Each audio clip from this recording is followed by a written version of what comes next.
Kigali International Financial Center, c'est la place financière de Kigali. Donc c'est le fait d'utiliser le Rwanda comme une plateforme ouverte pour recevoir les investissements transfrontaliers. Donc utiliser le Rwanda, pas forcément pour investir au Rwanda, mais comme hub pour toute l'Afrique de l'Est, voire l'Afrique en général. C'est un projet qui était dans la vision stratégique de notre pays, donc la vision 2050, qui est de transformer le Rwanda en knowledge-based economy, et un pays à revenu intermédiaire pour 2035 et un revenu élevé pour 2050. Donc ça fait partie des projets stratégiques qui ont été mis en place au sein du Rwanda.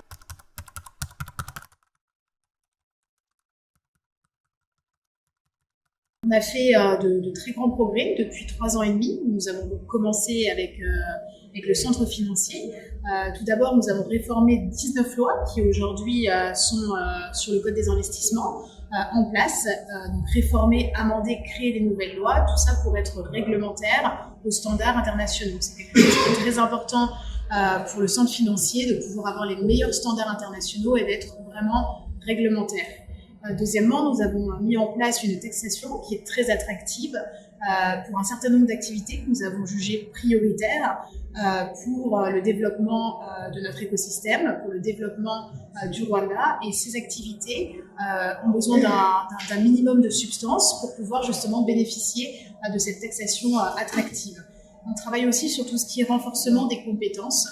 Il faut savoir qu'il n'y a pas de centre financier sans compétences et on a un département qui s'occupe spécifiquement d'attirer des talents, que ce soit de la diaspora, des universités, de former, etc. Donc c'est des progrès qui sont assez spectaculaires depuis qu'on a commencé nos activités.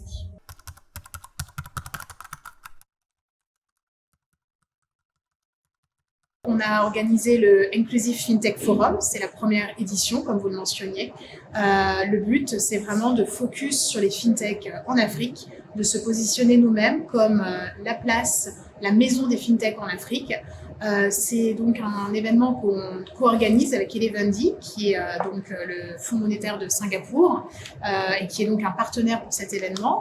L'idée, c'est de se dire qu'aujourd'hui, les FinTech, c'est un gros challenge en Afrique, mais c'est aussi une grosse opportunité pour l'Afrique.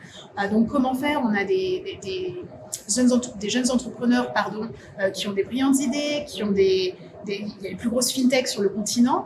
Comment faire en fait pour les matcher aujourd'hui avec le capital? On a des fonds d'investissement qui cherchent à investir en Afrique, qui cherchent à investir dans les fintechs. Donc l'idée, c'est que pendant ces 3 jours, on va aussi bien pouvoir matcher le capital avec les fintechs. On va aussi pouvoir parler de tout ce qui est réglementaire, donc comment faire cette réglementation pour les fintechs. Et enfin, on va pouvoir aussi permettre à des fintechs et des jeunes talents de se faire connaître. On a aussi toute une partie Career Forum, donc forum sur les carrières pour peut-être créer des nouveaux talents, des futurs talents dans les fintechs en Afrique, et toute une partie évidemment sur les femmes, qui est quelque chose, un sujet très important, donc les femmes dans les fintechs, qui sont encore peu nombreuses, et c'est quelque chose que le centre financier veut vraiment promouvoir, notamment à travers cet événement.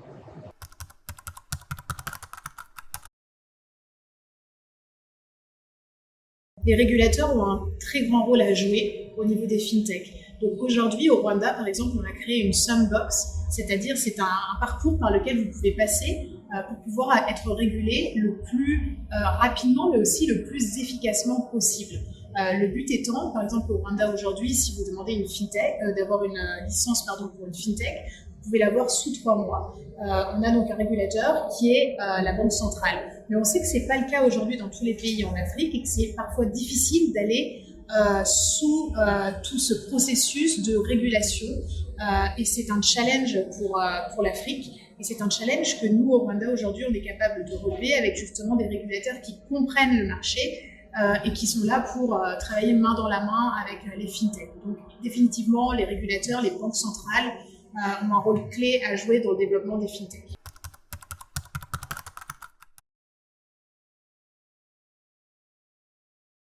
Alors, il y a plusieurs autres actions. La première, c'est de créer un écosystème.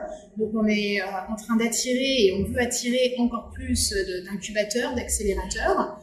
Donc, c'est-à-dire travailler avec des partenaires stratégiques pour aider les fintechs à se développer. Aujourd'hui, on peut citer Norscan, qui est le plus grand incubateur d'Afrique, qui est à Kigali, et qui permet aujourd'hui d'accompagner des fintechs. Parce que des fintechs, par exemple, ont besoin de capital.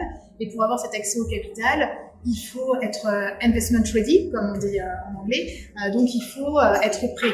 Pour ça, vous avez des accélérateurs qui peuvent vous aider, qui peuvent aussi, comme des pépinières, pouvoir incuber votre projet et vous aider à grandir. Donc, mettre en place tous ces accélérateurs, tous ces incubateurs, c'est quelque chose qui est important. On supporte aussi toutes les fintechs pour pouvoir en fait qu'elles puissent se promouvoir hors du Rwanda, en Afrique de l'Est plus globalement. Donc via notre club, on a un club qui s'appelle KFC Club Membership, sur lequel en fait on promeut nos fintechs et on essaye de leur offrir d'autres opportunités, de leur offrir d'autres marchés. En fait, l'idée c'est vraiment de créer tout cet univers autour tout l'écosystème autour des fintechs, et donc en plus d'avoir tout ce qui est réglementaire, avoir aussi donc l'écosystème qui se développe en même temps.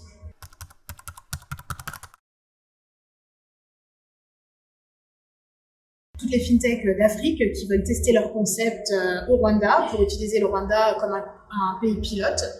On sera évidemment ravis déjà de vous avoir pendant ces 3 prochains jours à Kigali pour Inclusive FinTech Forum, mais aussi de vous aider tout au long de la suite des étapes pour pouvoir donc se baser au Rwanda. Le Rwanda est la maison des fintechs.